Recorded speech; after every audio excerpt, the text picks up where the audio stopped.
Ek en jy reis vandag bietjie dieper in week 5 van die goeie boek.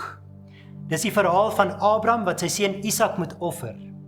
En baie keer dink ons, wanneer so iets as 'n tema by ons opkom, dan dink ons, joh, maar die Here het daarom maar baie gevra van Abraham om sy enigste seun te moet offer. En ek en jy sit dalk nou vandag hier en dink by onsself, waar het die Here al vir jou te veel gevra?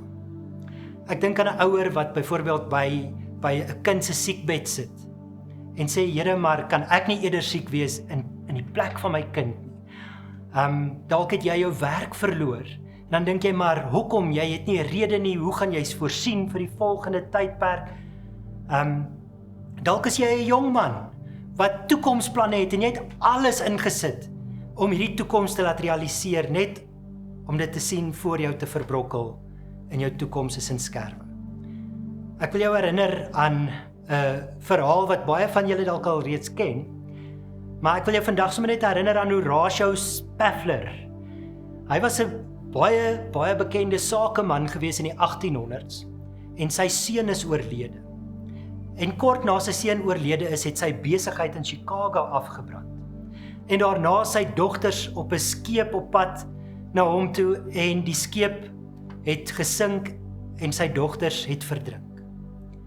En in hierdie tyd wat hy gevoel het, maar Here, is hierdie nie te veel nie, skryf hy die lied It is well with my soul.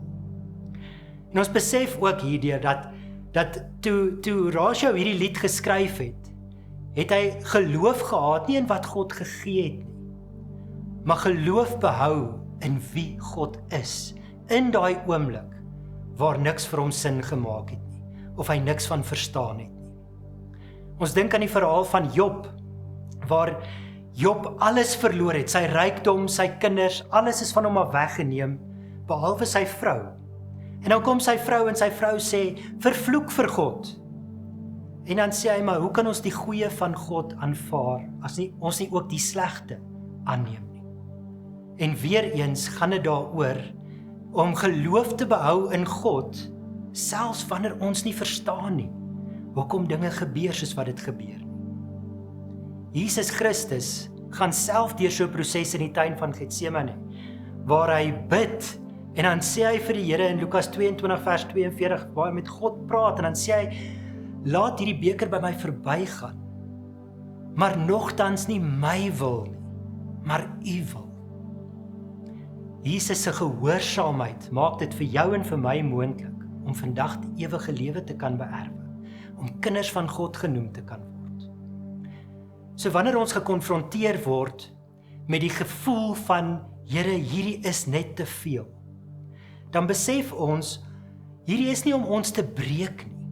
God gebruik baie keer juis hierdie oomblikke waar ons gebroke voel, om ons nader te trek aan hom. En wanneer ons nader getrek word aan hom, dan besef ons, hy's 'n God wat voorsien. Hy's 'n God wat plan maak en vir ons weer 'n lewe kom gee.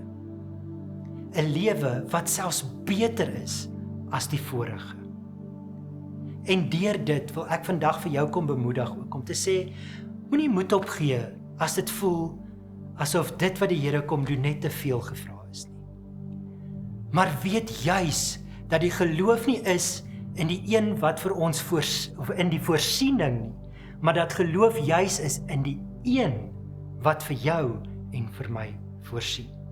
So mag dit jou vandag bemoedig. So selfs al lyk dit vir jou asof alles te veel is in God, dit is te veel gevra van God, mag hy ook dan nou vandag met jou kom praat om vir jou te sê, maar ek het 'n plan, ek sal voorsien, glo en wees gehoorsaam, wees getrou aan my, en ek sal jou kom wys hoe ek vir jou voorsien, selfs al maak dit nie sin.